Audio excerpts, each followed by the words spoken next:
Olá, sejam todos muito bem-vindos para mais um podcast dedicado a falar sobre empreendedorismo, gestão e negócios. Meu nome é Cliverson Moreno, sou advogado, consultor em compliance LGPD, founder e CEO da startup Teia. E antes de mais nada, não esquece, se inscreve no canal, curte esse vídeo, compartilhe com o maior número de pessoas que você puder e não esquece de ativar os sininhos das notificações para você ficar por dentro deste e de outros conteúdos que nós trouxemos aqui no canal. Pessoal, hoje eu tenho a grande honra ali, a grande felicidade de trazer uma colega da Six Canoas para falar sobre um tema, provavelmente você já leu na descrição ali, que é RH, que é a Daiane Klengs, a Dai do RH. E aí, Dai, como é que tá? Tudo bem? Tudo certo? Obrigada pelo convite. É um prazer estar aqui para conversar contigo sobre esse tema que eu quase não gosto, né? Que é RH. Imagina, imagina. Ô, Dai, eu que te agradeço, tá? Primeiramente, gostaria de te agradecer por ter aceitado fazer esse novo formato de podcast, agora totalmente online. A gente quer chegar mais longe, né? Com mais empresários de outras cidades. Tive já a oportunidade de fazer um episódio com a menina, por exemplo, de Santa Maria. E agora, esse é o segundo episódio nesse formato. E eu tenho muita felicidade aqui. Eu estou muito feliz de estar contigo aqui para a gente trocar essa ideia. Mas hoje eu vou passar para ti, para tu se apresentar, para a galera saber quem que é a Dai do RH, tá? Então, a Dai do RH é uma pessoa que ama pessoas, que ama gente, por isso resolveu entrar de cabeça aí nesse mundo do RH, de recursos humanos. Então, eu sou formada em gestão de recursos humanos, MBA em gestão empresarial, e resolvi empreender nessa área, né? Então, hoje eu tenho a Sim, minha empresa que se chama Dai do RH, um nome muito muito original. criativo. Sim, mas sabe que parece o nome de startup. Não é normalmente startup que coloca o nome composto, uma coisa assim mais bem enfático. E eu achei interessante, eu até falei para ti nos bastidores ali, que gruda, né? É a DAI do RH. Quem que é a DAI? Não, a DAI do RH. Pronto, eu acho que o marketing está sendo feito e é fácil, né? Exatamente. Mas como é que surgiu? Como é que surgiu esse DAI do RH? A ideia Esse... foi muito essa, assim, mas foi sem querer. Eu sempre fui péssima para nomes de coisas, eu sou muito ruim nisso. Quando meu pai abriu o negócio dele, tinha que dar ideia de nome, eu sou muito ruim, eu sou péssima com isso. Embora criativa, mas ruim para nomes. E aí, tudo que tu vai procurar já tem, né? Então, quando eu fui criar Sim, a DAI do RH antes de ter esse nome, fui buscar, tudo já tinha, era tudo consultoria igual, padrão, azul, verde. Eu disse, não, eu não quero isso para mim, né? Eu vou inovar, vamos deu. fugir, claro. Busquei outra paleta de cores que tinha muito mais a ver comigo, uma coisa mais viva, mais alegre, porque o meu modus operandi é assim. E Sim. aí ficamos nessa questão do nome, né? Qual vai ser o nome da minha empresa? Eu disse, porque até então eu trabalhava sozinha, né? E nem imaginava que tão Uhum. rápido eu ia ter gente trabalhando comigo. E aí, na última empresa que eu trabalhava, tinha outra DAI, de outro setor. Então, quando todo Uhum. mundo perguntava, qual DAI? A DAI do RH, a DAI do RH, a DAI do RH. E aí ficou lá, eu era a DAI do RH e tinha outra DAI do outro setor. E aí eu disse, vai ser a DAI do RH, é isso, vou usar meu nome. E foi. Claro, não, E ficou super ótimo. pegou. E vou te falar, para a parte de marketing assim, excelente, excelente, Deu super grava na certo, cabeça. graças a Deus. Sim, sim. Mas me conta um pouquinho. Eu sempre gosto, falo sempre aqui, gosto de começar para conhecendo um pouco o empreendedor, né? Sabendo quem que é a pessoa que está conversando comigo, qual que é a trajetória dela profissional. Se quiser trazer alguma questão pessoal também, pode trazer. Eu falo, igual eu falei para os bastidores, o limite, quem impõe aqui é tu. Mas me conta um pouquinho, né? Como é que foi a tua trajetória, como é que tu se descobriu enquanto profissional de RH, porque é bem específico, assim como eu, compliance. Pô, como é que eu tenho uma história interessante sobre isso, mas fica para outro. Quando eu for entrevistado lá no Ah, nosso outro boa. podcast. Mas conta pra gente aí qual foi a tua trajetória, como é que você decidiu seguir esse caminho. Então, eu já trabalhei em diversas frentes, assim, eu me encontro na estatística de pessoas que demoraram para descobrir o que queriam fazer da vida. Então, eu Não, comecei a normal. trabalhar mais tarde, trabalhei em várias áreas, isso eu gostei, isso eu não gostei, fui indo, fiz vários cursos de graduação, vários não, três, mas isso já é mais de dois já é vários, né? Nossa, mas Até definir que bastante. de fato ia ser o RH que eu ia fazer, e de fato entrei, me apaixonei. Então, trabalhei na área comercial, trabalhei no administrativo, fiz alguns estágios, é, N situações, assim. Então, eu Sim. convivi com muita gente ao longo desse tempo, trabalhei na área da qualidade também, que me trouxe uma bagagem bem bacana, mas nada daquilo ali me brilhava muitos olhos, né? Então, eu fui Uhum. buscar algo que eu gostasse mais. E aí comecei, trabalhei em agência, né? Já enquanto Então RH, já. trabalhei em agência, trabalhei em empresa privada também. Ambas me Uhum, trouxeram uma bagagem enorme, assim, são frentes bem diferentes, né? uhum. Então, gostei muito do que eu fiz. Porém, eu queria as coisas do meu jeito, fazer da minha forma, e só empreendendo a gente consegue isso, né? Sim, É é. uma ideia diferente do que o mercado oferece, assim. A assinatura realmente nossa só quando a gente empreende. Me diz uma coisa, a agência, qual que é a diferença, assim, básica entre a agência, que tu falasse, né, trabalhei interno, que trouxe uma Sim. bagagem, né, para ti Quando eu diferenciada. trabalhei em agência, foi agência de recrutamento e seleção, né? Lá que eu Uhum, aprendi toda a bagagem que eu carrego hoje em relação a recrutamento e seleção, que é o meu core business, basicamente, hoje. É o uhum, que mais a gente tem de demanda, é recrutamento e seleção para outras empresas. E trabalhei também em empresa privada enquanto RH generalista. E daí tu faz de tudo um pouquinho. Fazia recrutamento e seleção, só não claro, entrava um pouquinho na parte do departamento pessoal. A folha rodava fora em escritório contábil, mas a gente auxiliava no fechamento, no levantamento de informações, fazia toda a parte de comunicação interna, endomarketing, treinamento e sim. desenvolvimento. Aí já pega realmente um geralzão mesmo do RH em empresa privada. São frentes bem diferentes, mas Não muito é, na boas. verdade, uma é mais específica, e acho que é o que tu faz hoje, e que acaba tendo uma qualidade provavelmente bem superior, porque quando você é muito generalista também, por exemplo, eu sou advogado. Se eu fosse advogado de criminal, com empresarial, com civil, imagina o que Sim, não ia virar, né? Eu entendi bem isso aí. Tá, mas me conta um pouco. Eu escutei na tua apresentação ali que tu tem, seu pai também é empreendedor? A tua, também é a tua empreendedor. família já, mais alguém além dele? Não, só ele. De mais próximo, assim, só ele. Mas o pai se tornou empreendedor há pouco tempo, né? Ele Ah, abriu é? um cowork, né? Inovador, Bah, que né? Para um legal. pai. Sim, sim, sim. Abriu o Cooperatos Coworking em Niterói, Canoas. Mas o pai já vem praticamente a vida inteira como comercial autônomo.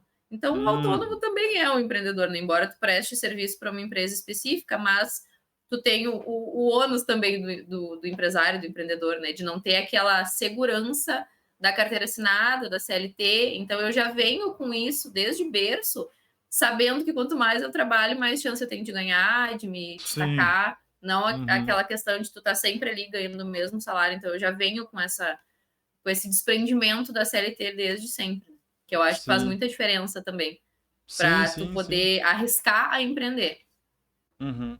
Eu acabei te cortando na pergunta anterior, mas estava falando sobre a tua trajetória até chegar na DAI do RH, né? E como é que foi ali, como tu teve o insight de criar a DAI do RH? Quando tu quis dar aquela assinatura que a gente estava falando, né? Tu falou, bom, enfim, agora eu quero fazer as coisas um pouco mais do meu jeito, enxergando ali as oportunidades de fazer diferente. Porque também tem que inovar quando você vai empreender alguma coisa. É interessante até que o pessoal está escutando. Saiba que precisa trazer um diferencial, porque senão se tornar mais no mesmo é difícil, né? Sim, Mas como é que foi sim. aquele clique ali? Falou, mano, você estava insatisfeita onde tu estavas? Como é que foi a Eu chave que saí, eu virou? saí da empresa privada que eu estava e aí fiquei naquele limbo, né? Volto para o mercado para buscar outra empresa ou começo a empreender, porque eu sempre fiz recrutamento e seleção meio por conta, assim, as pessoas conhecidas me Hum. pediam, parentes, amigos que tinham empresas, me auxilia, me ajuda, não sei fazer, faz para mim. Eu sempre toquei isso em paralelo, tocava à noite, enfim, nos meus horários livres. E então, para mim, já era algo familiar, né? Não foi uma coisa completamente nova que eu fiz. Então, nesse Uhum. quesito, foi um pouco mais tranquilo. E aí, nesse pensamento de volto para o mercado, não volto, o que eu vou fazer, né? A gente fica com aquela insegurança de trabalhar por conta. Quando a gente pensa em consultoria, a gente sempre. Agora já quebramos um pouco esse tabu, mas a gente imagina aquela pessoa de mais idade, que já trabalhou 30, 40 anos numa empresa, e aí, com todo o seu conhecimento e a sua bagagem, vai dar consultoria para outra empresa. Então, essa é a Uhum. mentalidade que a gente tem de consultor, né? Felizmente, Sim. agora, nesses últimos tempos, com o boom da internet, também a gente quebrou um pouco esse paradigma de ver muitas pessoas jovens podendo ensinar. E eu ouvi uma vez uma frase que fez toda a diferença para mim, assim. Tu não precisa ser um 10 para ajudar quem é menos que 10. Tu pode ser um 2 ajudando um, tu Exato. pode ser um 4 ajudando 3. E aí aquilo ali para mim Sensacional. quebrou uma barreira. E é sobre isso, porque sempre vai ter alguém, algum consultor, que sabe muito mais que tu na tua área, e sempre vai ter muita gente precisando do que tu já tem de conhecimento. Então eu me Ó, apeguei nisso e disse, vamos lá, vou arriscar. E também, quando a gente trabalha com RH, tem muita diferença entre uma empresa e outra, assim, de Sim. cultura, do que o Aham. dono, a diretoria quer. E muitas vezes eu precisava engolir algumas coisas que eu não gostaria, fazer coisas que eu não gostaria, Sim. e isso me dói muito, assim, porque eu sou muito humana. Embora a Uhum. gente saiba que o RH também não pode, né, só sair distribuindo Deixar, né, sorrisos, às posar uma vezes a gente precisa ser mais firme, às vezes a gente precisa, né, é, fazer coisas que não são tão agradáveis assim, mas em algumas empresas, eu precisei fazer coisas que eu muito, muito ao contrário dos meus valores, né, que isso é batiam de complicado. frente com eles. Então, é ruim, a gente se sente mal, né? Então, eu tinha 1000 ideias, eu queria fazer 1000 coisas e às vezes não dava. E às vezes não Uhum. é questão de valor, né? Quer fazer um projeto que vai gastar, às vezes não é questão de cultura mesmo, do que Sim. o empresário quer para sua empresa. E tá tudo certo, cada um tem o seu jeito, cada um lidera e dirige como gostaria. Eu não me encaixei, eu saí. É que assim, ó, é que tem uma diferença. Nem tudo que é legal é ético. Eu também tenho muito essa questão de onde eu vou trabalhar, porque eu trabalho compliance, as pessoas olham e acreditam que é muito relacionado a só norma, cumprimento de lei, etc. Mas não tá, tá muito ligado ao aculturamento, a criar uma cultura de integridade, de ética, de transparência, de humanização, né? A gente trabalha, dá treinamento sobre assédio sexual, assédio moral no ambiente corporativo, etc, etc, etc. Então, às vezes a gente vê que é legal, a pessoa não está fazendo uma coisa ilegal, mas dentro do ético fica ali aquela dúvida, e que também a gente não pode entrar muito no mérito da questão, né? Cada um está num posicionamento ali, enfim, né?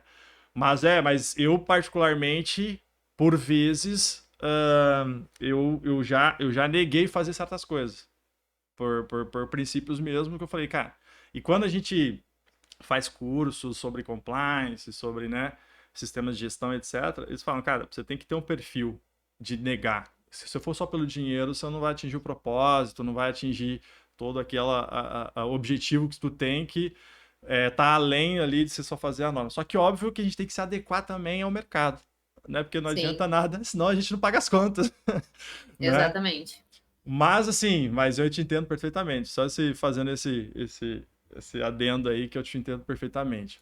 Mas me fala um Tem pouquinho da. pessoas que não se apegam tanto a essa questão do propósito, né? Mas para quem tem isso Uhum, muito forte, é muito dolorido tu fazer coisas que vão contra o teu propósito, ou fazer algo no qual tu não encontre propósito, que às vezes pode ser uhum, isso também, tu tá ali por tá. E eu uhum. não me adapto muito a isso, assim, essa é uma bandeira que eu levanto muito, de as pessoas trabalharem com o que elas gostam e fazer aquilo que elas querem fazer. Nem sempre é viável, mas é possível caminhar para isso. Então, se tu tá lá fazendo uma coisa que tu odeia por mais de 8 horas por dia, Pá, isso vai te cara. matando dia após dia. E o pior de Exatamente. tudo, o teu chefe não tem culpa que tu não gosta do que tu faz. E isso reflete Exatamente. diretamente nele, né? Então eu sempre levanto muito essa bandeira, assim, ó, vão atrás do que vocês gostam de fazer. Não, Porque senão é.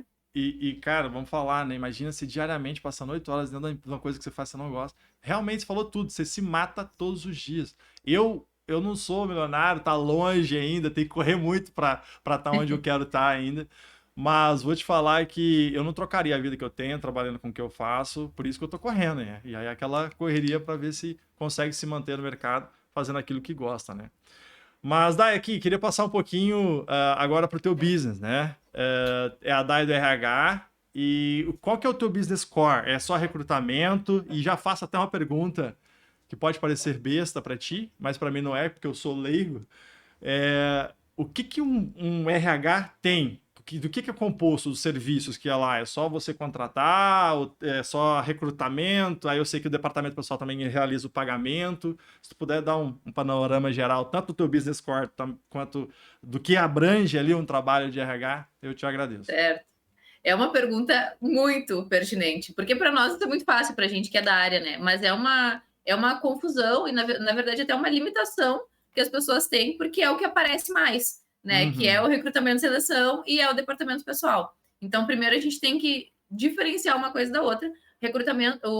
Recursos humanos é muito mais amplo, né? O departamento uhum, pessoal é um braço dessa gestão de pessoas. do Então, o guarda-chuva. departamento pessoal é o que vai fazer pagamento, pagar benefícios, folha, tudo isso, né?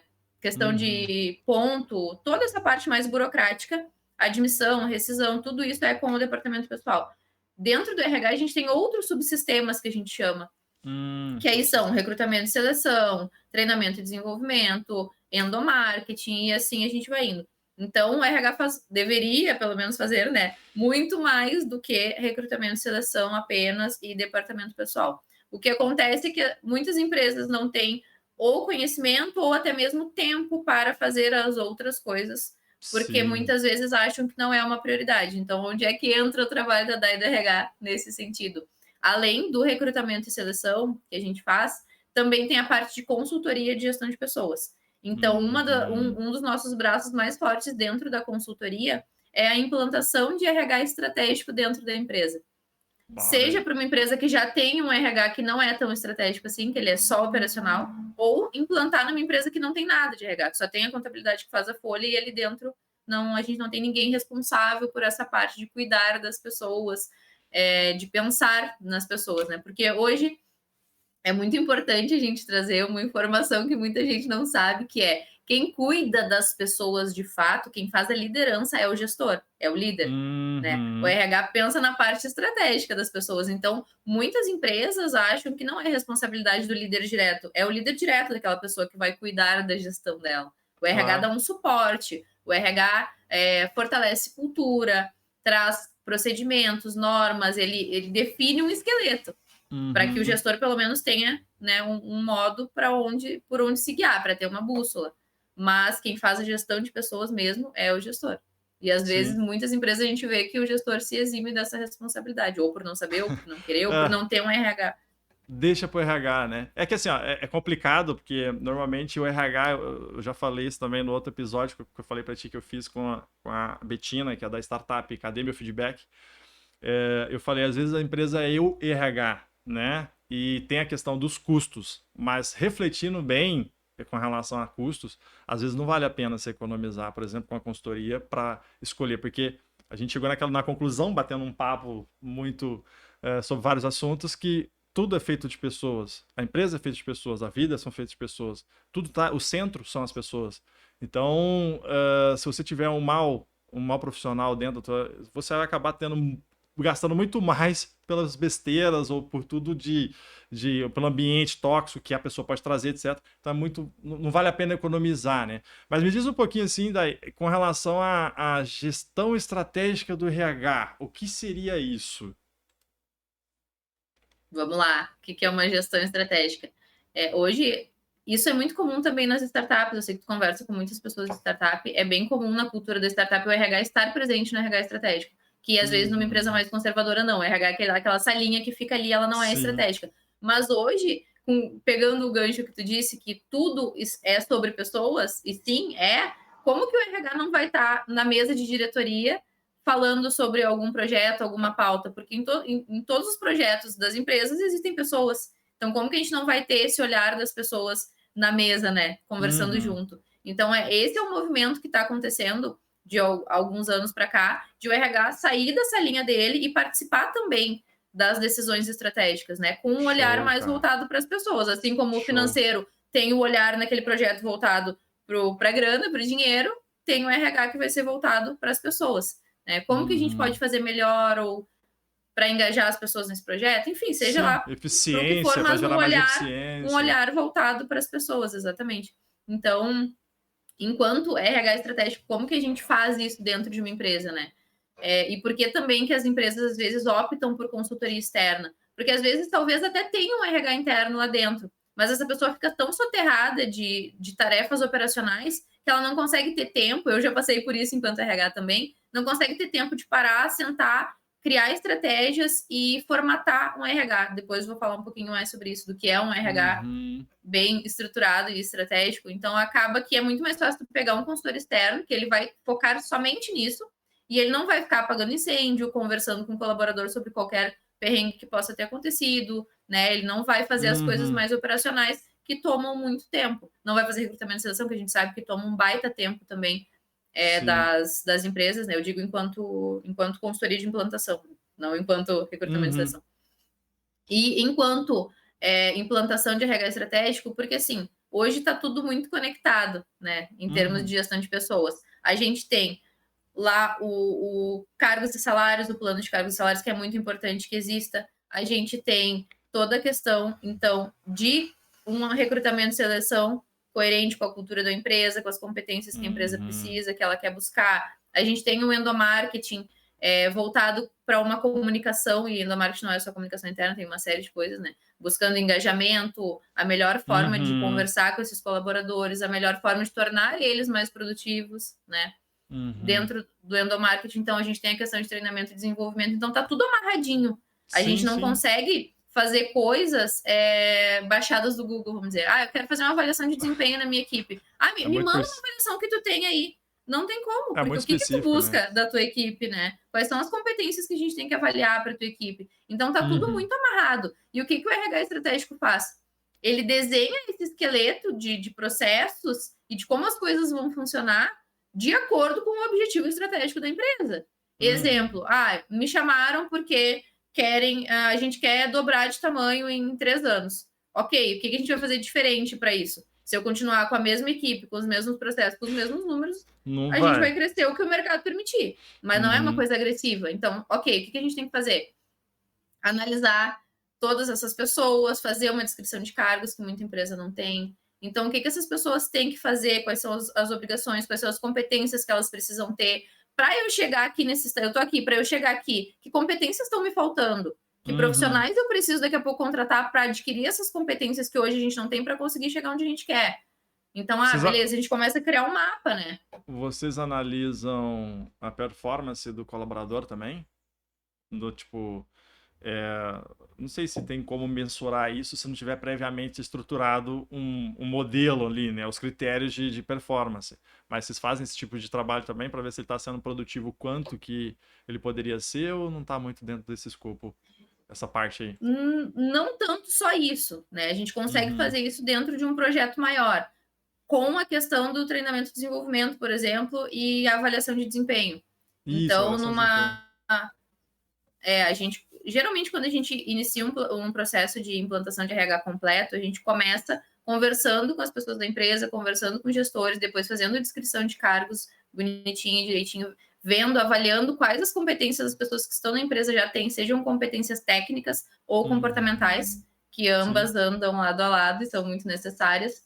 Depois a gente parte para outras questões, porque quando a gente tem isso bem descrito, qual é o profissional ideal que eu preciso em cada lugarzinho da minha empresa, ok, esse é o meu perfil ideal para fazer o que esse cargo exige. Eu tenho essa pessoa ou não? O que eu preciso desenvolver na pessoa que está aqui para ela se tornar o que realmente eu preciso que ela entregue? E aí, com base nisso, a gente vai montar uma avaliação de desempenho. E aí, para avaliar o desempenho, ou um plano de desenvolvimento individual, que é o PDI, que a gente chama. Então, para que essa pessoa que está aqui hoje, para ela chegar aqui, eu preciso que ela cresça isso. Mas de que forma? Porque às vezes a pessoa nem sabe o que ela tem que fazer para crescer dentro da empresa. Sim, a questão não tem feedback. Na verdade, a maioria das vezes, feedback, plano de carreira, essas coisas é difícil ter, né? Tu trabalha mais com empresas grandes, e outra pergunta dentro dessas, assim, ou tu acredita que tenha possibilidade de trabalhar também com pequenas e médias empresas? E com relação a... me fugiu agora. Com relação ao teu business core, tá? Tu faz a consultoria também montando o time, mas se alguém quiser te contratar para ser o RH, tu também faz ou não? É tipo uma agência também ou não? São duas perguntas em uma, né? Eu atendo mais pequenas e médias empresas. Grandes empresas geralmente têm o seu RH interno, então é um pouquinho mais complexo de entrar. Então hoje eu atendo mais pequenas e médias empresas, às vezes fazendo do zero mesmo o RH e ensinando um gestor a fazer um recrutamento e seleção. Ontem estava dando um treinamento para uma equipe de como fazer um processo seletivo mais assertivo. E em relação ao core business mesmo da RH, tu, enquanto empresa, vamos dizer a Teia me contratou, eu preciso desse profissional, busca para mim. Então, eu faço esse processo de recrutamento e seleção, isso é um serviço. Outro serviço, eu não vou lá para ser o RH da empresa. Então, eu não atuo enquanto um RH PJ, vamos dizer, não. Sim. Aí são duas formas, para implantar um RH, por exemplo, ou para desenvolver algum subsistema. Eu quero que tu venha aqui e monte uma pesquisa de clima para mim. Pode ter coisas mais específicas também, não precisa ser Entendi. o Sim, pacote claro. de implantação de RH completo, pode ser algum braço. Uhum. Porque às vezes a empresa tem algum estruturado e não tem outro, então a gente consegue fazer o projeto por partes. Uhum. Dentro desse escopo de consultoria, a gente consegue fazer ou desenvolver o teu RH interno. Eu já tenho uma pessoa, eu quero desenvolver ela. Uhum, entendi. Ou eu posso ir lá, montar esse esqueleto desse RH, depois colocar um RH para tocar o projeto, que já está ok. Ou daqui a pouco Uhum. pegar uma pessoa da empresa, eu acho que essa pessoa tem aptidão, eu quero que ela te acompanhe. Porque quando eu entro na empresa, sempre tem alguém que me acompanha. Na parte mais Uhum. operacional, assim, não digo a parte mais estratégica de decisões, de definições, mas sempre tem alguém que acompanha o nosso trabalho enquanto consultoria para nos dar os Uhum. caminhos, ver com quem que a gente tem que falar. Então sempre tem Claro. alguém que faz essa parte. Ponto focal, Que às né? vezes também é quem vai tocar o projeto depois que eu dizer, ó, ok, da minha parte eu terminei agora, vocês seguem. Uhum. Não, entendi. Então, na verdade, tu monta time, monta o projeto para o time, mas não vocês fazem o RH da empresa. Tipo, Não, a gente não operacionaliza, a gente só não monta e operacionaliza. alguém toca. Tá, e a parte de time, né? É só tu? Tu tem mais alguém junto contigo? Parceiros comerciais? Como é que tu opera? Tem sim. Hoje eu tenho 2 pessoas trabalhando comigo. A Uhum. Gabi na parte do recrutamento e seleção e a Beth na parte da consultoria. Então, já temos aí 2 pessoas, são parceiras de negócio, né? São consultoras PJ também que atuam em conjunto com a DAI do RH. Fazem parte do time, né? DAI Ah, do RH. sim, é independente se for parceiro, querendo ou não, faz parte. Eu também vou te falar, assim, eu não tenho empregados, né? Assim, que eu tenho o meu escritório de advocacia que faz a consultoria e implementação de programas de compliance, e tem a Teia, que é uma startup, que é outra coisa, que daí eu tenho 2 sócios. Mas na minha consultoria sou eu e parceiros, que agregam a coisas que me faltam ou que, na verdade, deixa o meu trabalho mais robusto, né? Que eu acho que é o Exatamente. que importa ali dentro de uma parceria todo mundo colaborar um com o outro, né? Com É... certeza. Vou até dar um spoiler. Quando eu Uhum. criei o nome, eu imaginei que eu ia continuar trabalhando só a DAI do RH, né? Sozinha, eternamente. Não imaginei que tão cedo eu ia precisar de outros braços e outros cérebros para trabalhar comigo. Então agora a Sim. gente está passando por uma reformulação de nome. Ah, Porque é? tava ficando estranho a perguntar para a pessoa onde é que tu trabalha. Eu trabalho na DAI do RH. Tava estranho, né? Então agora a gente está remodelando isso aí. Bom, é Infelizmente, assim, né? ó. Mas que não deixe de falar da IDH, né? Não, Independente. jamais. Porque, querendo ou não, vai ser referência e sério. É muito legal isso. É muito legal. Assim, para fins de ser aquele negócio que pega na cabeça, enfim, são poucas vezes assim que eu olho e falo, realmente, a da IDH, a da IDH. Me recordo até nas reuniões nossas lá na Six também, o pessoal falando, da IDH. Mas, mas, Sim, mas aí tu vai fazer como se fosse. Vai mudar o nome para poder agregar e incorporar mais esses parceiros do seu comercial, é isso? sim. Até para talvez num futuro poder englobar outros serviços também Ah, eu imaginei, ampliar o além de escopo. RH. Uhum. Entendi. Mas ainda não pode contar. É segredo isso aí. Olha, falta bem pouquinho. Daqui a pouco tem um logo novo aí. Show de bola. Daí tu vem falar sobre o novo projeto aqui de novo. Né? O espaço vai estar aberto. Combinado? Tá. Tá, vamos lá. Tu me disseste, a gente batendo um papo ali, que tem uns temas interessantes para falar sobre o teu trabalho, e um deles é a parte de perfil comportamental, né? Agora aí, obviamente, né? Eu que sou leigo, na minha cabeça, ficou passando assim, cara, o pessoal deve ser o, um inspetor do perfil, né? Imagina se fazer uma entrevista com uma pessoa ali e ela só olhando os seus gestos, porque tem até um livro que chama O Corpo Fala, né? Eu não sei se você já leu, que também é utilizado na psicologia. O que seria o perfil comportamental e como é que é realizado esse trabalho? O que vocês conseguem descobrir? Por exemplo, se puder também te contar alguma história interessante que tu teve com relação a isso, traz para nós aí que a gente está interessado para saber. Certo.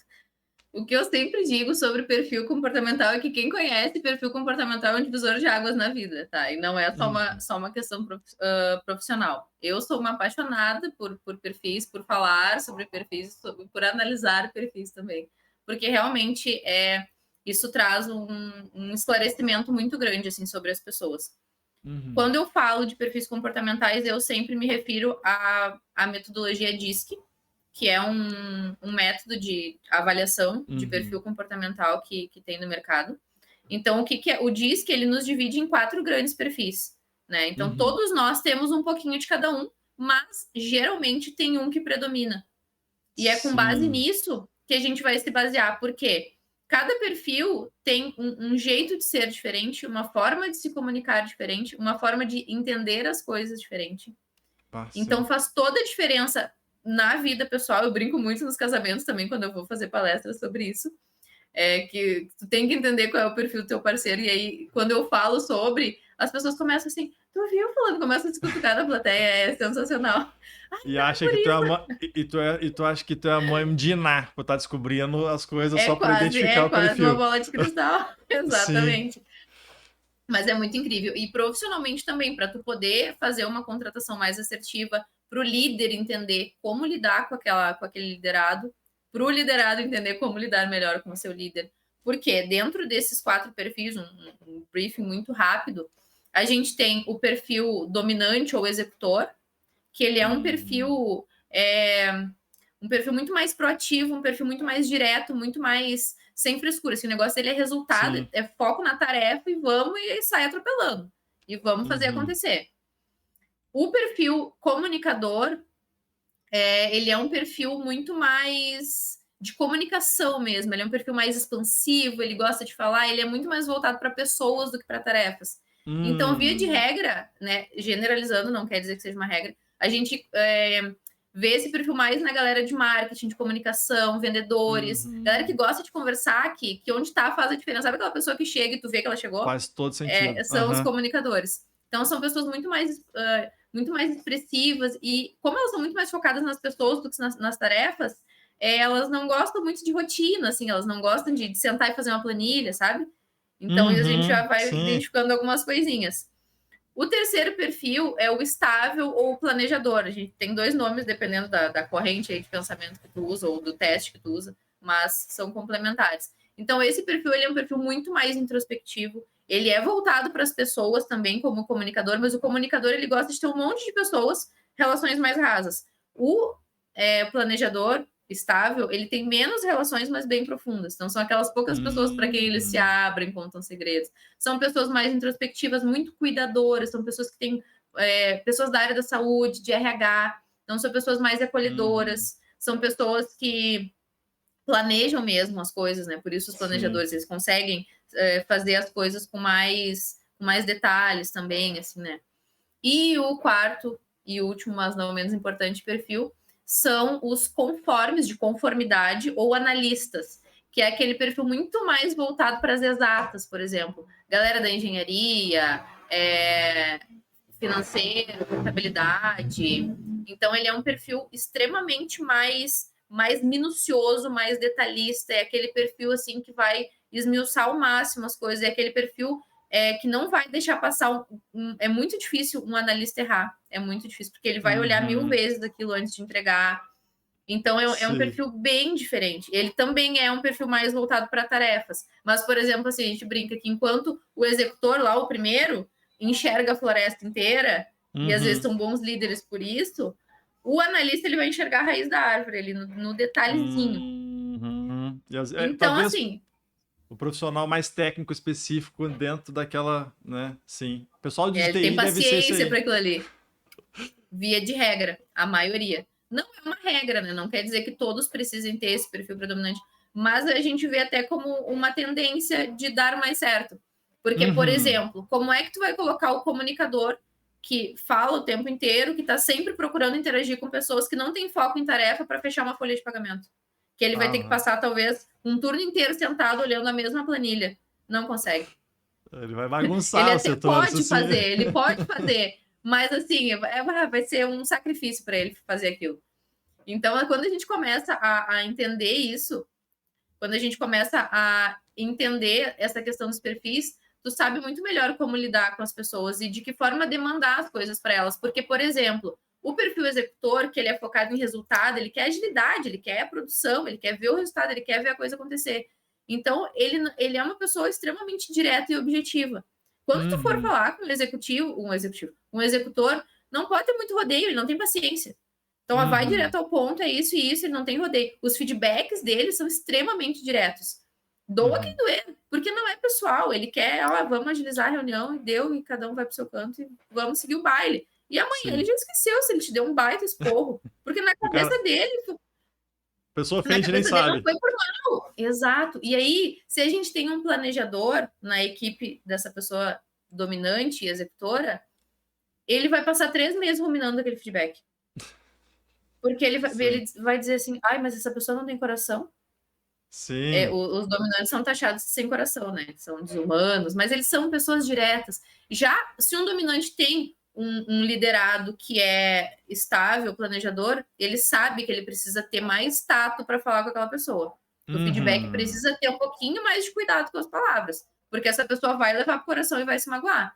E daqui a pouco tu vai jogar um banho de água fria desnecessário num profissional por não saber usar as palavras certas. Então, isto é conhecer perfis comportamentais. É um mundo, né? A gente poderia falar 3 dias e meio sobre isso. Eu queria saber, assim, se tu consegue linkar, assim, se puder linkar até para ficar mais claro o pessoal que vier assistir, que tipo de... Tu explicou muito bem explicado, mas, tipo assim, linkar um perfil para um cargo específico. Existe esse padrão? Tu acredita que existe um padrão? Porque eu acho, sei lá, na minha cabeça de leigo, existe um padrão. Eu consigo identificar um perfil, por exemplo, de um cara da área da TI, que é diferente do perfil do vendedor, que é diferente. Então, assim, como é que tu faria esse link aí com esses 4 perfis? Assim, esse normalmente, assim, tu consegue fazer, existe... Eu sei que não é uma regra absoluta, né? Mas só para a gente poder entender melhor. São tendências, né? A gente tem tendências de certo perfil dar mais certo numa posição ou em outra posição. Exemplo, vou dar um exemplo de um vendedor, tá? Via de regra, quais são as competências que um vendedor precisa ter? Precisa ser uma pessoa comunicativa, ele precisa conseguir se conectar com pessoas, porque senão ele não vai vender, é mais difícil, né? Sim. Ele precisa ser uma pessoa mais expansiva, que não tem vergonha de abordar um estranho. Essas pequenas coisinhas. Que se tu colocar outro perfil para fazer isso, vai funcionar, não quer dizer que não vai funcionar, mas vai ter muito mais dificuldade. Se tu colocar, por exemplo, uma pessoa, um estável, um planejador a vender, não quer dizer que ele não vai vender, mas ele tem muito mais dificuldade de puxar um assunto com uma pessoa estranha. É performance, né? Também. Exatamente. Resulta nisso, né? E aí, por exemplo, assim, o comunicador ele também é muito bom para uma venda de impulso, para uma venda de varejo. Talvez, e apenas talvez, para uma venda muito mais técnica, pode não ser o perfil ideal. Então, talvez a gente precise de um perfil um pouquinho mais mesclado para uma venda técnica, porque é uma venda que precisa ter paciência, que o comunicador às vezes não tem. Sim. Porque não é uma venda que tu vai fechar no dia. Tem vendas aí, uma venda de um sistema, de um software, tu vai passar 3 meses para conseguir vender para aquela pessoa. E vai namorando, então, consultoria mesmo. Exatamente. É uma construção. A própria consultoria é uma construção. Então, assim, todos os perfis têm o lado muito bom e tem o lado não tão bom. Quer dizer que uma pessoa, se ela for avaliada com o perfil X, quer dizer que ela tem toda a parte boa e toda a parte ruim daquele perfil? Não quer dizer. Não. São tendências. Sim. Via de regra. Então, o que a gente tem de muito bom no executor, no dominante? Eles são pessoas que conseguem puxar à frente, eles são proativos, né? Eles fazem a coisa acontecer. Ao mesmo tempo, como eles são focados demais em resultado, eles podem sair fazendo uma trilha de lágrimas por um espaço, porque eles vão atropelando. Então, às vezes, eles podem ter inimigos, eles são pessoas que não têm dificuldade nenhuma para dizer não. Agora pede para um estável dizer não, mas ele vai se rasgar para fazer, mas não vai dizer não. Sim. Então são coisinhas assim, né? Muito legal, cara. E o perfil do empreendedor? Fala aí pra gente. É um pouquinho de cada para dar certo, né? O empreendedor tem que ser o super-homem, né? Tem que ser a Mulher Maravilha, eu diria. Tu sabia? Olha, é uma cultura inútil, mas é legal. A Mulher Maravilha foi criada pelo cara que criou os perfis comportamentais, pelo cara que criou o DISC. Sério? O Marston. Porque a Mulher Maravilha, ela tem as forças dos 4 perfis. Não sabia disso. Olha aí. O cara... Uma coisa... Tem cada coisa linkada na outra que a gente não tem noção, né? É incrível, é muito legal. Ô, Dai, e o perfil do empreendedor? O perfil do empreendedor, então, tem que ser tem que ter um pouquinho de tudo, principalmente o empreendedor que é o eu presa, né? É tudo eu. Sim, Eu sou sim. comercial, eu sou financeiro, eu sou marketing, eu sou administrativo, eu sou operacional, então tem que ter um pouquinho de cada. Mas vou citar o meu exemplo, né? Uhum. Eu tinha um perfil muito mais planejador e muito mais estável, aquela pessoa um pouquinho mais mimimi, mais envergonhada. Quando eu fui cair na área comercial, porque na época era o que tinha para eu fazer, desenvolvi muito mais o meu perfil comunicador. Então hoje eu sou uma comunicadora. Uhum. Uhum. Mas foi a duras penas, né? Foi a duras penas. Eu brinco, eu me tornei que eu mais temia, a pessoa que puxa assunto nas filas, na parada de ônibus. Porque antes, Sim, Deus livre, se eu entrasse num lugar e ninguém falasse comigo por 3 horas, eu não falava com ninguém. Agora, Deus livre, sim. se eu não falar com todo mundo que tá na sala. Tu viu, né? De- Tu sabe? Mas quando eu me tornei empreendedora, eu precisei desenvolver outras competências muito voltadas para o perfil do dominante. Mais proatividade, Uhum. aprender a dizer não, aprender a delegar tarefas de uma forma mais eficiente, a focar mais no resultado. É, Né? Então, eu então, precisei desenvolver. eu posso chegar na conclusão, então, que os perfis comportamentais são treinados, podem ser treinados, você pode desenvolver, é Sim, possível você desenvolver, né? Porque tem sim, certas com coisas certeza. que cara, por exemplo, eu nunca vou ser o Neymar, etc. Tem questão de talento, de dom, mas Sim, sim. tem muita coisa que realmente se você tiver essa disponibilidade, você consegue aprender enfim. Então, Não é uma coisa que é do dia para noite, né? É uma trajetória, claro, mas que dá também sim não é para difícil. desenvolver. É um processo, acho que até intenso pra caramba, por quê? Porque você precisa primeiro se identificar para depois ver o que, que é, treinar até que se incorpora. Mas interessante, interessante. Deixa eu te perguntar uma coisa agora, queria entrar um pouquinho na parte de aculturamento, né? É, bom, ali tu faz o trabalho junto com o RH, mas dentro do teu treinamento, tu passa também técnicas de aculturamento ou tu já trabalhou? Porque, assim, eu trabalho bastante com essa parte de aculturamento. Igual eu falei com a né, questão de compliance, da pessoa seguir, de cumprir as normas, ser ético, né? E ter esse ambiente agradável, humano.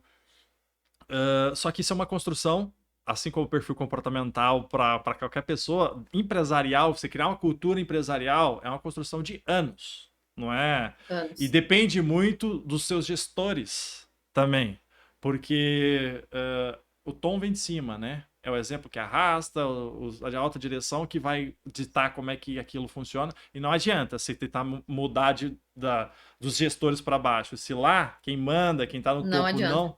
não adianta, não adianta porque, enfim, nem sei porquê, mas enfim, é porque na verdade é a pessoa que rege, né, a orquestra. Como é que já trabalhou com aculturamento? Como é que tu pode falar sobre isso, assim, dificuldade que tu teves ou técnicas que talvez tu tenha conhecimento, até para eu aprender também, né? Vai que tem alguma coisa para me falar, tô bem interessado. Sim, é muito isso, assim, de o exemplo arrasta. Então, realmente tem que vir de cima. Se a Uhum, diretoria não compra ou não tem a ideia, os líderes não vão comprar e, consequentemente, não vão passar pela base. E esse é um erro que muitas empresas cometem, né? De achar que tu vai começar um aculturamento pela base. Não funciona. uhum, Não tem uhum. como. Teve um caso uma vez de uma empresa, implantou crachá, crachá, crachá, todo mundo tinha que usar crachá, e ninguém queria usar crachá. Ninguém da diretoria usava crachá. Porque para eles era importante, né? Sim. Enfim, pela identificação e tal. Como é que eles conseguiram fazer as pessoas quererem usar crachá? O diretor apareceu de crachá, os líderes começaram a usar crachá, aí as pessoas começaram. Básico, né, cara? É muito básico isso. Chega a ser ridículo, mas Aham. é o exemplo que arrasta. Né? Então é uma coisa É muito isso. boba. Imagina para coisas mais complexas. Então, assim, por mais que a gente, enquanto RH interno ou consultoria externa, tentando implantar ou modificar uma cultura, Uhum. tente fazer isso, a gente precisa ter respaldo de direção, a gente precisa que a diretoria compre essa ideia, ou que a ideia principalmente surja da diretoria. Já passei por processos de não foi, não é exatamente uma mudança de cultura, mas um reforço de valores. Então, a gente fez toda uma definição dos Uhum. valores da empresa, dos valores organizacionais, porque a gente tem os valores da organização de todo mundo, né? Que qualquer Uhum. setor precisa ter, e as competências e os valores para cada setor. Então, esses valores gerais da organização toda, a gente fez várias ações para engajar as pessoas, para informar para elas que aqueles eram os nossos valores, que a nossa cultura era aquela. Então, isso tudo a gente fez um planejamento basicamente para o ano todo. Cada mês Isso que eu ia ia ter uma falar. ação. Isso que eu ia falar também se prolonga no tempo, né? Não é uma coisa que você faz e pronto, Sim, resolveu. Você tem que ir sim, fazendo exato. comunicação, treinamento, conscientização. Porque as pessoas precisam entender qual é o valor que tu está querendo passar, o que, que é esse valor, aqui para nós, como é que a gente demonstra esse valor aqui dentro da empresa, né? Uhum. Um dos valores que a gente criou lá foi, por exemplo, humanização. Tá, mas beleza, é uma palavra linda, mas o que, que é humanização? Como a gente mostra humanização aqui dentro? Por Então a exemplo. gente fez várias ações para as pessoas entenderem o que, que era, ações que elas podiam fazer com os colegas, para demonstrar que tu era uma pessoa que tinha aquele valor. Então é um processo bem complexo, assim, não é fácil. Não existe uma técnica milagrosa, Sim, aplica isso sim, aqui que sim. com certeza vai dar Na certo. verdade, é uma série de Depende coisas. muito também do teu time. Depende muito Uhum. vamos voltar. Depende muito dos perfis comportamentais que tu tem dentro do teu time, porque às vezes a forma que tu aborda um não impacta para o outro, Sim, né? sim. Então Faz todo tem muito sentido. disso. Faz todo sentido. Dai, agora eu vou entrar um pouquinho na parte da Cool Açaí, tá? Que também o pessoal, a gente tá falando só da Dai do RH, Dai do RH, mas ela também empreende em outro negócio, né? Me diz aí como é que foi, o que que é a Cool do Açaí, e como é que tu entrou nessa, né? Por que que tu... é, enfim, eu vou te falar assim, ó, eu vou dar um palpite. A gente não conversou sobre isso, pessoal, pode acreditar. Eu acho que é porque quis vender alguma coisa, produto. Porque Também. quando a gente vende consultoria, a gente vende serviço. É uma coisa meio intangível, você vê o resultado, você vê o benefício, etc. Mas você não pega, sai comendo, não é aquela venda por impulso, ou a venda rápida, etc. E porque eu já tive também uma empresa para vender isso, esse tipo de coisa. Era pão de mel gourmet na época, mas a pandemia, enfim, não precisamos nem entrar, mas não deu certo. Das minhas quebradas na vida aí. Mas me conta pra gente como é que surgiu isso na tua vida, a Cu do RH. A Cu do RH, desculpa. A Cu do Açaí. Não deixa de ser, né? Tá tudo misturado. Um pouco eu pisco essa aí, outro pouco eu pisco RH, e é quase isso. É Eu cu RH, acabei é isso. confundindo, mano. Mas você não sabe por quê. Agora Sensacional. eu nem vou cortar isso, mas é porque eu tô começando agora o podcast e foi um erro técnico, porque eu pensei, cara, eu preciso apertar o botão para aparecer o nome dela. E aí o botão tá lá, Daiane do RH. Dai do RH. Aí eu falei assim, como é que eu vou botar o logo do RH com o cu do açaí? Eu falei assim, bom, enfim, mas o nome lá eu lembrei que tem embaixo ali o nome. Mas vamos lá. Conta pra gente aí como é que foi essa questão da empresa, né? Do açaí aí na tua vida. Então, tem muito disso de querer vender produto, mas longe de ser o motivo principal. Principal. Um bracinho disso é porque eu adoro comer, começa por aí, né? Sim. E é bom, E né? eu Falou. sempre tive um pezinho na gastronomia, assim, eu vendi por alguns anos sistema de gestão para bares e restaurantes. Ah, Então, sim. aquele sistema que emite nota, que tira pedido e tal. Aham. É lá que eu aprendi a vender, inclusive, né? Obrigada, Luciano, por isso. Qual que é o nome do sistema? É... TOTUS Chef era o que eu vendia. Eu Totos trabalhava para a Chef. Politécnica. Olha aí. É o antigo Olha, Mr. eu Chef, não virou sabia. Domatec Chef, e a Pois TOTUS é, eu comprou e virou TOTUS Chef. não sabia desse autor, Uhum. venda de software. Agora eu vou ter Ele que. é um... Agora eu vou. Faz mais tempo, faz mais tempo. Claro, mas eu vou pedir uma consultoria daqui a pouco, mas vamos lá. Vamos lá. Então eu vendia sistema e eu vivia nos lugares, visitando restaurante, visitando bar, conversando com o gestor. E é um mundo que me agrada muito, além de eu poder viver comendo coisas boas, eu vendia e era legal. E eu sempre gostei muito de conversar com pessoas, de entender os negócios e tal. Então eu sempre tive esse pezinho na gastronomia, embora depois tenha voltado full time para o RH, mas eu sempre mantive esse amor pela área gastronômica. Sim. E aí, quando a gente conversava, eu comia muito açaí, eu e meu excelentíssimo. Então a gente vivia pedindo açaí, e a gente brincou um dia assim, né? A gente tinha que parar de enriquecer o pessoal que faz açaí, né? Começar a vender. Sim. E aí a gente começou a pensar nisso. E aí a gente começou a estudar mercado, a analisar, ver números e tal. E eu disse: olha, acho que pode ser uma boa. Era um negócio que não exigia um capital inicial tão alto e tal. A gente estudou e resolveu, tá, tipo, vamos. Arrastei o Sim. Edu comigo, a gente foi pro... E aí o nome, né? Meu Deus, qual vai ser o nome? Tudo que tu possa imaginar na vida que remeta ao roxo existia. Tudo. Bah, Tudo. Eu imagino. pesquisei um milhão de coisas. Uma coisa nada a ver, eu amo pedras, tá? Eu procurei ametista, que é a pedra roxa. Já tinha uns Claro. 3 ou 4 ametistas aí que, tipo, nada a ver, mas existia. Aham. Eu disse, meu Deus. Aí existe uma anedota interna minha e das minhas ex-colegas de trabalho sobre o cu, né? Uhum. E é uma palavrinha que tá na moda e tal. Tem gente que nem sabe falar, né? Mas paciência. E eu disse, Sim. vou ver cu, essa aí. É cu, é legal, é divertido. Queria uma pegada descolada, assim, né? Sim, sim. Fui olhar, não tinha. Eu disse, vai ser. É isso. Eu e minha criatividade pros nomes, né? Como eu já mencionei. Sim. Aí o pessoal ficou meio assim, né? Cu, açaí. Eu disse, é isso aí, vambora. O Edu super topou a ideia. Eu disse, então vamos. Então, na verdade, não é uma franquia?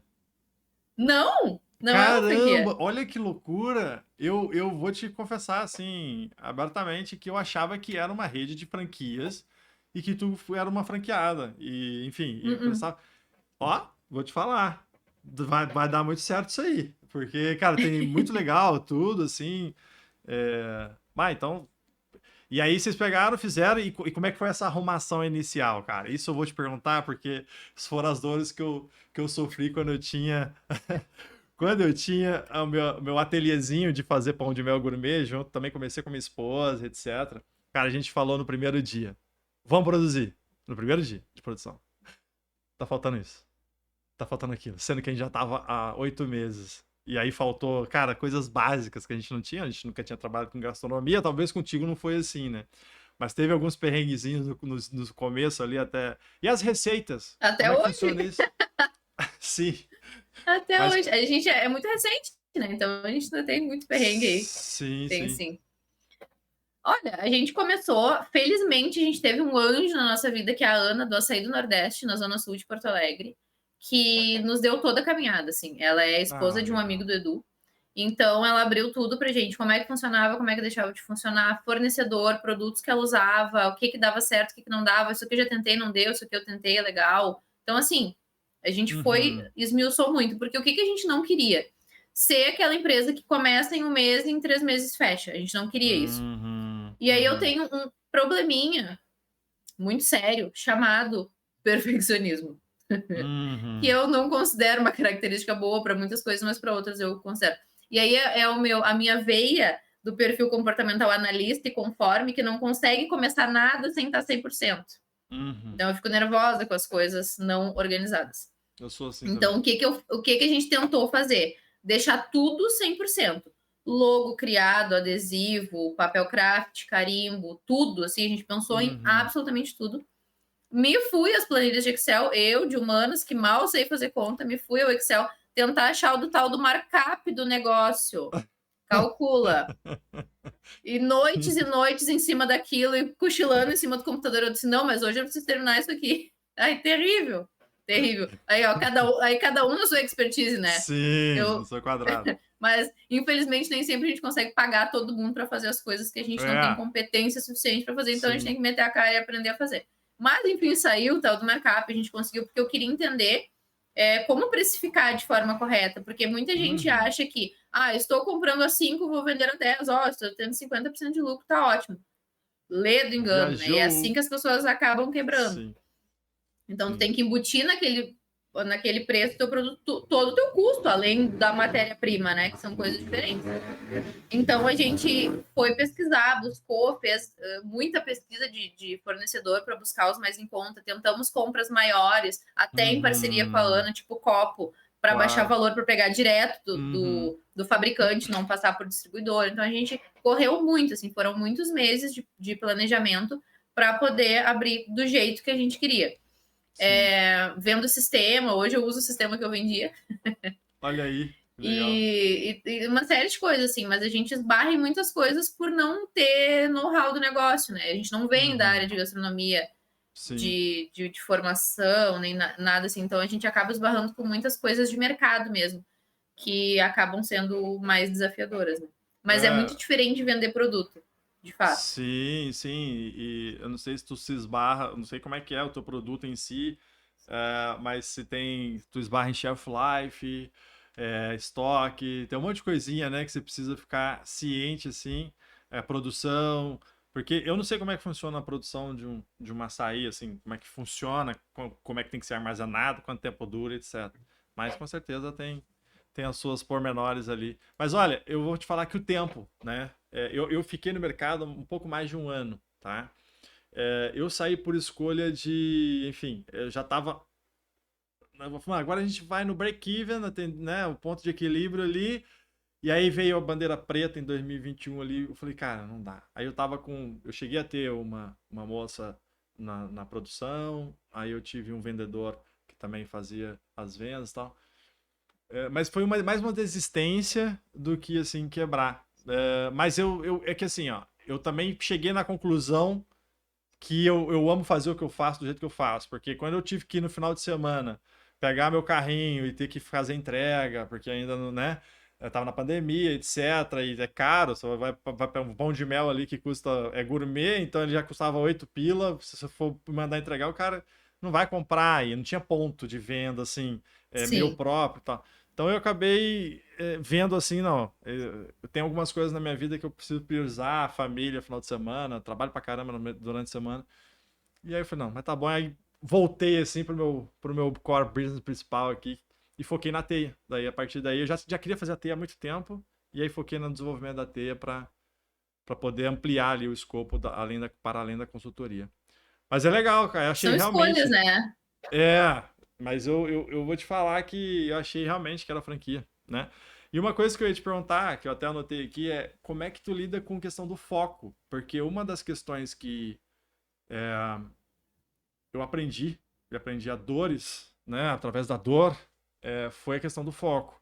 Porque eu abria de cacau, tinha minha consultoria, é o que me sustenta até hoje e tal. E aí eu falei, caramba, por um certo tempo, na pandemia, eu fiquei mais focado tinha às vezes os clientes, mas não prospectei mais, etc. Fiquei focado no de cacau para poder fazer ela dar certo. E aí eu vi que quando eu voltei para a consultoria de novo, eu falei, cara, já perdi um espaço aqui, já não tô, poderia ter feito mais, e etc. Apesar de ter sempre tentado me manter no espaço que eu conquistei até hoje. Como é que funciona isso para ti, a questão do foco, né? Enfim, é difícil? Primeira pergunta é o que é foco? É quase isso. Porque, olha, hoje Sim. sem querer, né, tu encontrou uma das minhas deficiências, assim. É um desafio gigantesco para mim conseguir ter foco, porque a gente tenta programar tanto no RH como no pool, a gente tenta organizar uma rotina, organizar um cronograma, mas nem sempre isso se cumpre. Então eu preciso sempre estar tentando estimular mais o meu foco, porque agora eu tô aqui, vou sentar e vou triar currículos, por exemplo. Aí eu recebo um WhatsApp. A pessoa da produção não vem trabalhar hoje. E agora? Quem que vai? Eu. Eu vou, o Edu vai, a gente consegue se revezar, tanto eu como ele. O Edu tem outra ocupação também, ele é executivo da rede, então a gente precisa, né? No horário comercial ele tá mais off, de noite ele consegue dar um suporte maior, daí no horário comercial eu consigo dar esse suporte, de noite ele assume para eu conseguir fazer outras demandas mais internas do RH. Então realmente é muito complicado o foco, porque por mais que eu tente me programar, ok, neste momento eu vou fazer tal coisa, se dá qualquer coisinha Sim. fora do esquadro, eu já tenho que sair correndo. Sim, Então é sim. bem desafiador conseguir manter foco. E o meu perfil comportamental já não é muito Não, focado, então eu tenho que fazer um esforço gigantesco para conseguir dar conta de tudo e nunca dá. Então a gente está sempre com a sensação de estar devendo, de poder fazer mais. Isso é desesperador, senhores, não, e somado ao teu nessas perfil partes. perfeccionista também, né? Que na hora me veio, eu falei, cara, e ela é perfeccionista e ela não consegue ter o tempo para fazer dentro da Pensem no, no, perfeição. no, no bug dos neurônios nesse momento, né? Quando acontece isso. Não, mas Nossa, é muito isso. E eu lembro que eu passava o dia no escritório, e o escritório, eu tinha um escritório, hoje eu tô home office, mas eu tinha um escritório, e eu ia pro escritório todo dia, e aí eu fazia as duas coisas ao mesmo tempo, mas eu chegava em casa ainda, levava o computador para poder pegar e tirar pedido, e ver porque tinha que entregar depois, etc. Cara, que loucura. Mas é isso, acho que empreender é isso, mas assim, eu perdi uma grana, porque tudo que você investe, você investe uma grana, né? Mas eu vou te falar que eu não faria diferente. Eu aprendi muito, muito, muito, muito. Enquanto ser humano também, sabe? Ser resiliente, resignado, a orar mais para resiliência. Deus. Pensa numa Porque competência importante para o empreendedor, a resiliência. Nossa. você é louco, ainda mais no Brasil. E não só no Brasil, eu acho que qualquer lugar é difícil, mas aqui é complicado também. Bem complicadinho. Dai, eu não sei como é que tá teu tempo, mas assim, eu queria falar um pouquinho sobre gestão e liderança contigo, né?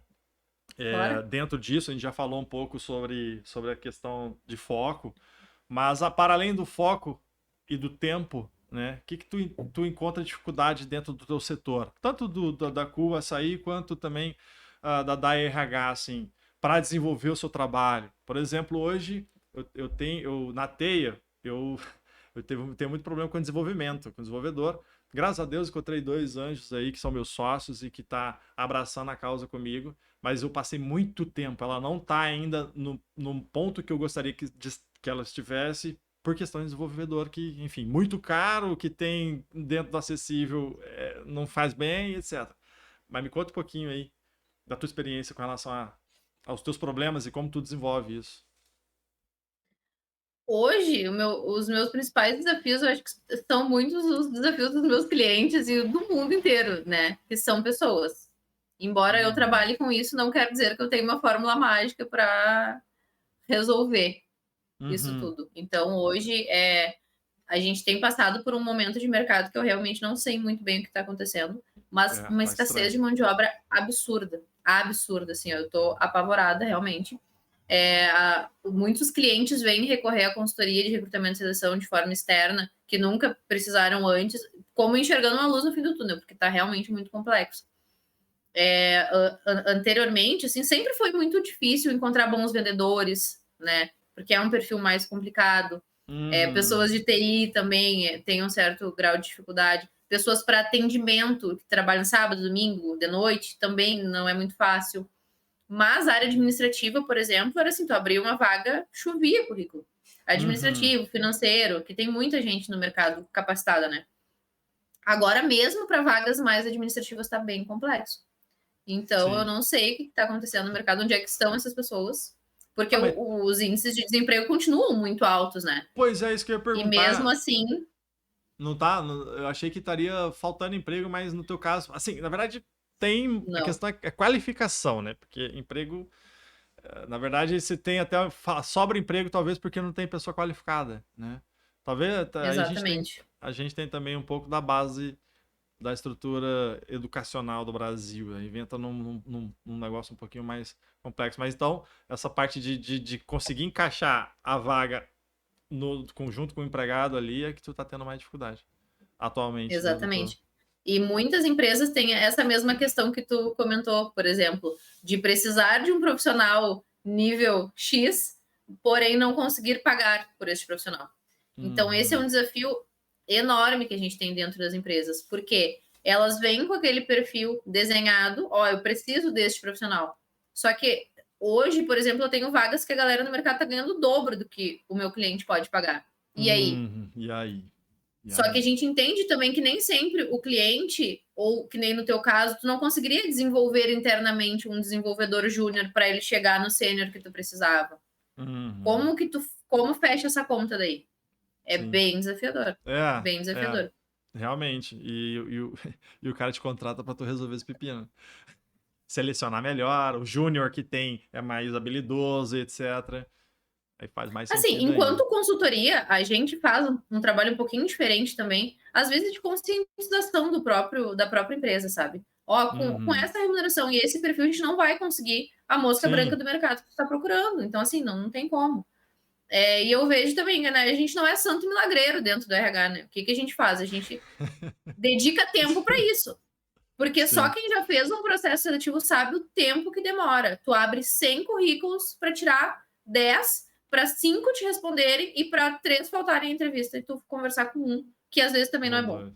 Sim. Então, isso para o empreendedor que tem uma hora mais cara ou 1.000 outras coisas para fazer, Uhum. se torna complicado. Então, é mais barato contratar uma consultoria para isso e já chegar com os perfis mais alinhados com o que tu precisa, do que perder este tempo fazendo isso, né? Sem ter experiência, que daí tu perde mais tempo ainda, né? Sim, sim. Não é, faz todo sentido. Contratar. Não tenha dúvida, o cara não vai ficar pensando como é que eu vou conversar com a pessoa. Me diz uma Sim, coisa, Dai, enquanto profissional de RH ali, qual que é tu indica melhor perfil de gestão, de gestor, né? Porque assim, tem vários, se tu falasse sobre perfil comportamental, e tem vários tipos, né? Mas para o cargo de liderança, porque assim, enquanto líder, e eu me considero dentro de tudo que eu já vivi, assim, e por ser um empreendedor também, normalmente eu acredito que empreendedor normalmente é líder, existe uma dificuldade enorme para você equilibrar, não ser tão bonzinho. Não é questão de bonzinho, é questão das pessoas entenderem que o que você está fazendo e dando aquela liberdade também tem uma responsabilidade junto, né? Como é que tu traz pra gente, assim, da tua experiência que tu viu, assim, que tu fala, olha, isso aqui eu acho que funciona bem, etc, para colaborar conosco aí. A resposta sobre qual o perfil comportamental melhor para gestão é depende. E depende, Tá igual depende advogado. mesmo.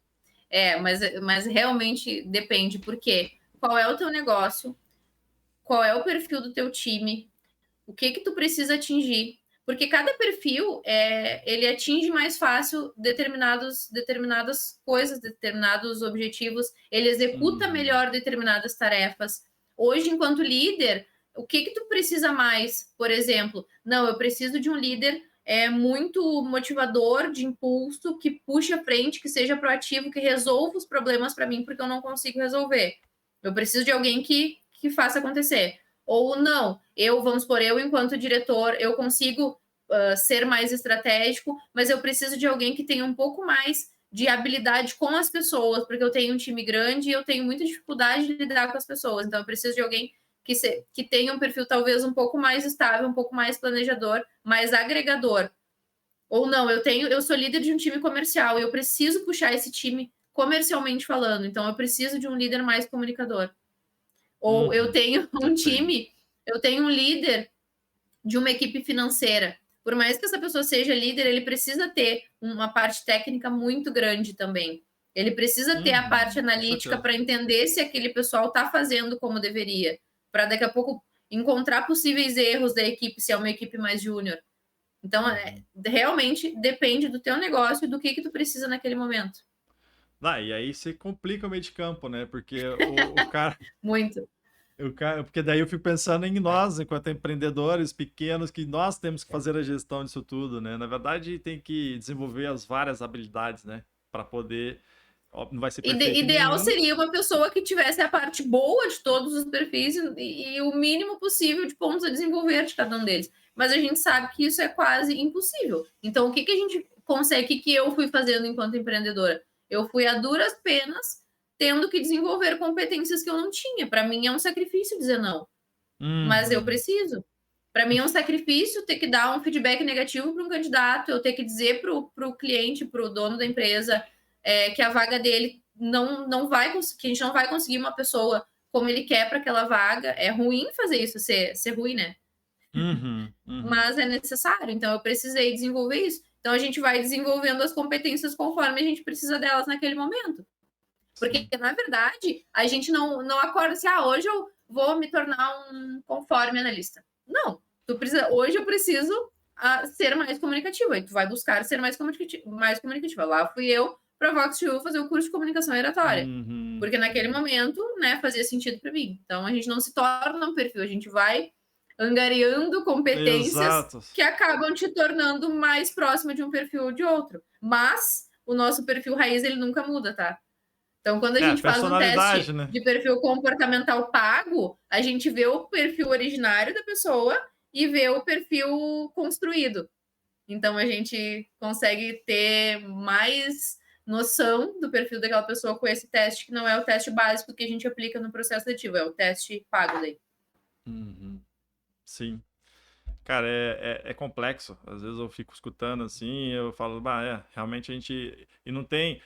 Eu gosto dessa correria, eu gosto disso, sou um cara que gosta de estudar, de procurar soluções para as coisas, me desenvolver enquanto pessoa. Eu tô lutando contra mim diariamente e para me aperfeiçoar. E não é fácil, mas, enfim, eu acho que é o caminho. O cara que quer ser líder mesmo.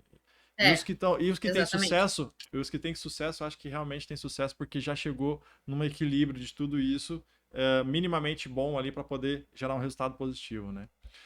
Daí eu vou agora já puxar para o finalzinho, né? Porque a gente já passou de 1 hora de Já? Nossa. gravação, já passou rápido e a gente combinou um horário ali. Não sei se tu já tá com cheio de coisa pensando, meu Deus do céu, meu WhatsApp, etc. Então, eu te agradeço, né, primeiramente, por estar aqui com a gente, compartilhando todo esse conhecimento riquíssimo no nosso bate-papo. Eu gostei muito, tá? E eu vou deixar para tu fazer as considerações finais, falar o que tu quiseres aí, tanto das tuas empresas, dicas pro pessoal, né? E, enfim, a palavra tá contigo aí pra gente encerrar o bate-papo de hoje. Ai, maravilha. Só agradecer pelo convite, foi muito bacana, passou muito rápido, que bom que foi uma conversa rica para ambos os lados. Dizer para a galera seguir, então, seguir a Isso, Dai faz do o RH, merchan. @Dai do RH, merchan, @cool.açaí. Então, essas são as redes aí do Insta.